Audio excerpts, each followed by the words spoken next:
Hello friends, how are you? I hope you are doing well staying at home during this pandemic due to corona.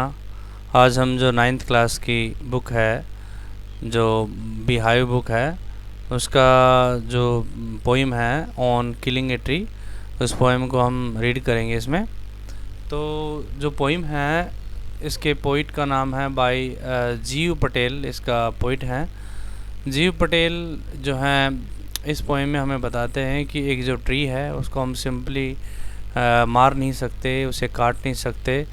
कहने का मतलब क्या है कि tree को कम्प्लीटली डिस्ट्रॉय करने के लिए उसे जड़ से उखाड़ करके जो है अलग करना पड़ता है, जड़ सहित उखाड़ना पड़ता है, तब जाकर कहीं उसकी अल्टीमेटली डेथ होती है।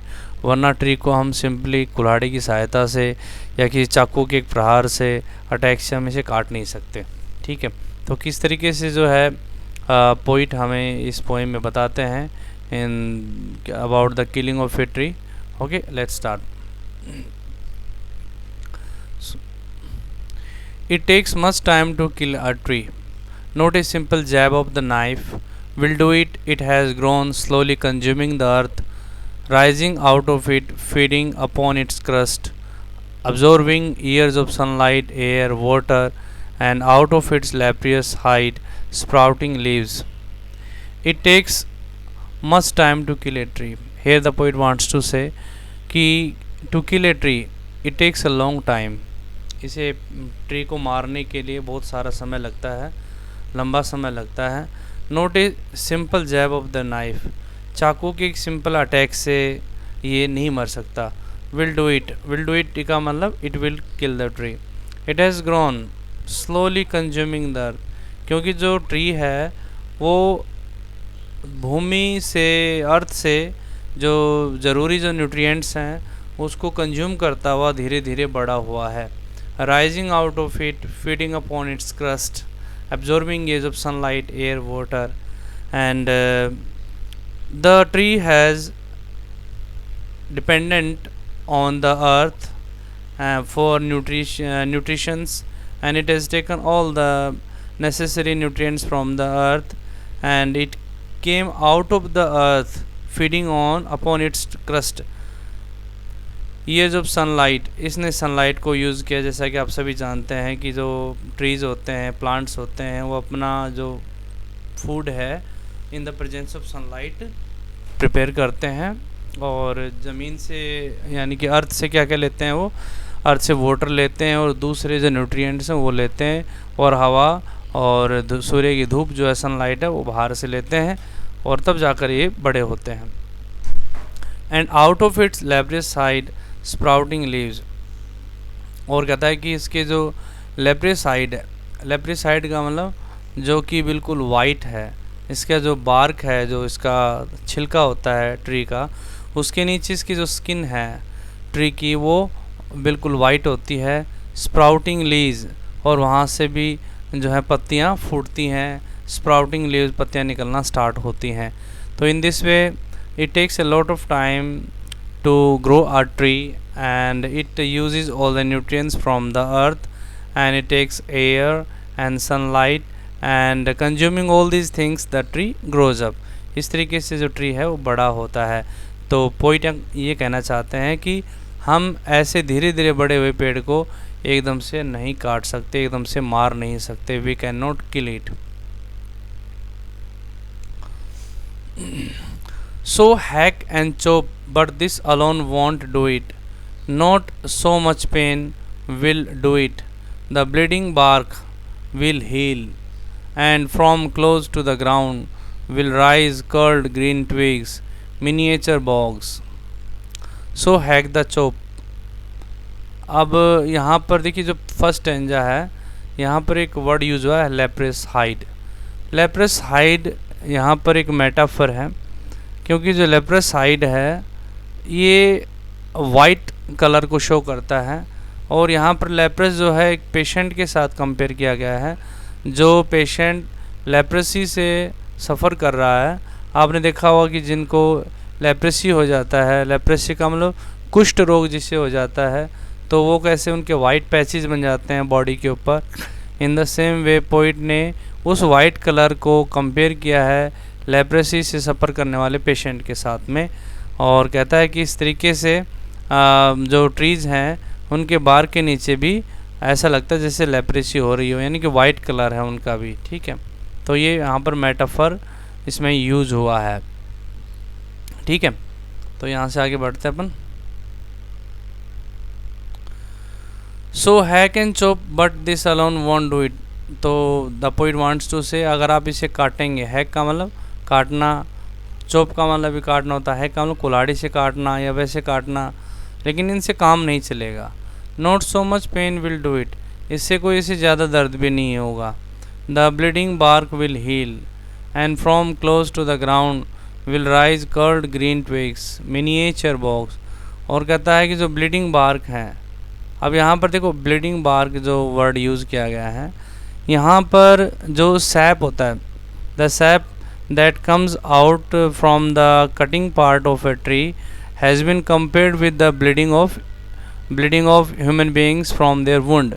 जैसे मनुष्यों के, ह्यूमन बीइंग्स के वुंड में से खून बहता है, इन द सेम वे जो ट्रीज़ होते हैं उनको जब काटा जाता है तो उसमें सैप निकलता है बाहर, तो उसको सैप को किसके साथ कंपेयर किया गया है, वो ब्लड के साथ कंपेयर किया गया है। तो यहाँ जो ब्लीडिंग बार्क है ये भी यहाँ पर इसमें मेटाफर यूज़ हुआ है। The bleeding bark will heal and from close to the ground. कदा इस तरीके से जो पेड़ को काटा जाएगा तो उसका जो ब्लीडिंग बार्क है जहाँ से सैप निकल रहा है, SAP सैप, तो that would heal up with the course of time. और हमने चाहे इसे अपने ज़मीन के पास से इसे काट दिया हो, ग्राउंड के बिल्कुल पास से काट दिया हो ट्री को, लेकिन वहाँ से हीलिंग अपने आप हो जाएगी और समय के साथ साथ, और इसमें दोबारा से हरी हरी जो टहनियाँ हैं और जो छोटी छोटी कॉम्पलें हैं वो फूटना स्टार्ट हो जाएंगी। Which if unchecked will expand again to former size. और जिनको अगर हम अनचेक छोड़ दें, यानी कि दोबारा से छेड़छाड़ ना करें, if we don't disturb them again it will come back to its former size, तो दोबारा से अपनी पहले वाली पोजीशन में आ जाएंगी। कहने का मतलब पेड़ दोबारा से उग जाएगा। So here we see the tree has roots under the ground, and that's why it is very steady on its place. In the third stanza, no, the root is to be pulled out. So here the poet tells us that in order to kill a tree completely, one has to pull out its roots. इसकी roots को बाहर निकालना होता है, out of the anchoring अर्थ, उस अर्थ से जिसके साथ में अटैच है।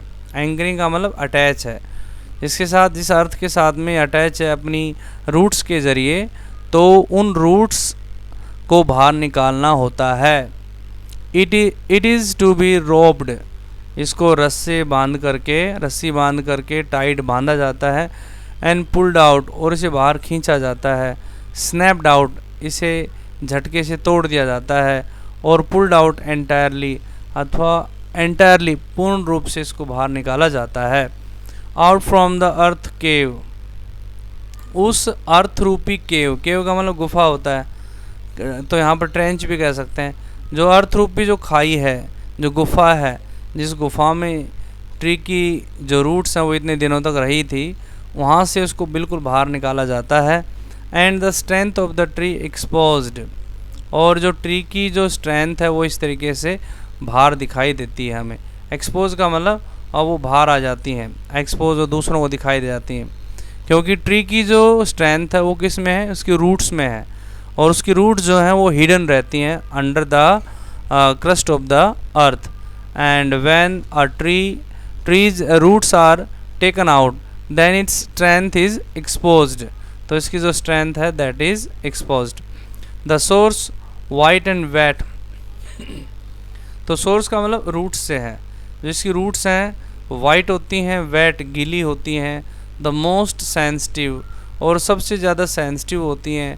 Hidden for years inside the earth, जो कई वर्षों से ज़मीन के नीचे हिडन थी, छुपी हुई थी। आपको पता है कि जो रूट्स होती हैं ट्री की, वो उसके ग्रोथ में सबसे ज़्यादा रोल प्ले करती हैं रूट्स, क्योंकि रूट से ही ये न्यूट्रिशंस जो है ज़मीन से लेती हैं, और काफ़ी रूट्स जो हैं बहुत सेंसिटिव होती हैं। Then the matter of scorching and choking in sun and air. When the roots are taken out, then the process of scorching and choking starts.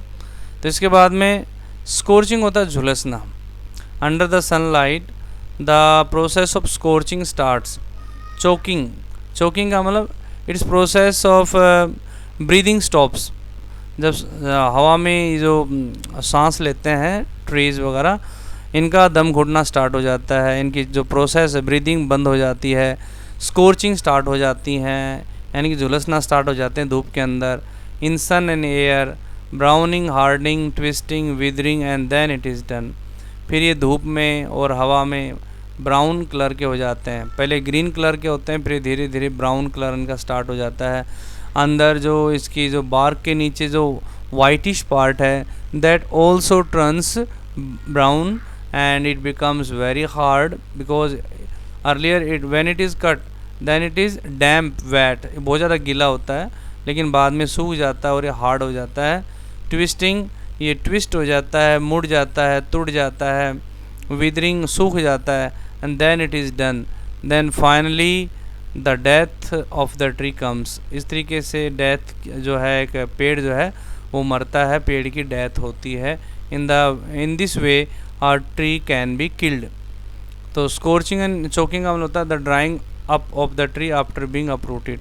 जो पेड़ को अपरूट कर देते हैं उसके बाद में जो सूखने की जो प्रोसेस है, तो उसे बोलते हैं scorching and choking starts. So here we can see the trees have been pulled out entirely from the cave of the earth, and now the roots are outside, and these roots are the symbol of the strength of the tree, and now the strength is outside, the strength is exposed outside. Okay, and finally with the course of time under the sunlight, this tree will dry up, and it will turn brown, it will twist, and finally we can say that it is dead. In this way a death of a tree is confirmed. So okay, so here in this way we come to know, यहाँ पर और pulled out from the earth, the roots are pulled out in this। यहाँ पर देखिए, यहाँ पर continuously उसी बात को रिपीट किया गया है, तो यहाँ पर जो है एम्फिसाइज भी किया गया है और अम्बेजमेंट भी इसमें यूज हुआ है। तो ये यहाँ पर इसमें पोइटिक डिवाइसेस हैं, ठीक है। तो आई होप कि आपको पोइम अच्छे से समझ में आ गई होगी। If you have any queries और doubts, you can call me up और you can send your queries through WhatsApp. Okay, so my mobile number is 9996279380. So और अगर आप नए हैं YouTube चैनल के ऊपर तो मेरे चैनल को सब्सक्राइब कीजिएगा और अपने फ्रेंड्स के साथ में से शेयर करना ना भूलें, ठीक है। और जो भी कुछ बच्चे जो हैं अभी काम नहीं कर रहे हैं रेगुलरली, तो रेगुलरली काम करें और टेस्ट, जो भी जितने भी टेस्ट आपको दिए जाते हैं उन टेस्ट को लीजिए आप, ठीक है। You will be given test, so attempt all the test papers so that your true evaluation can be confirmed. Okay, thank you, have a nice day.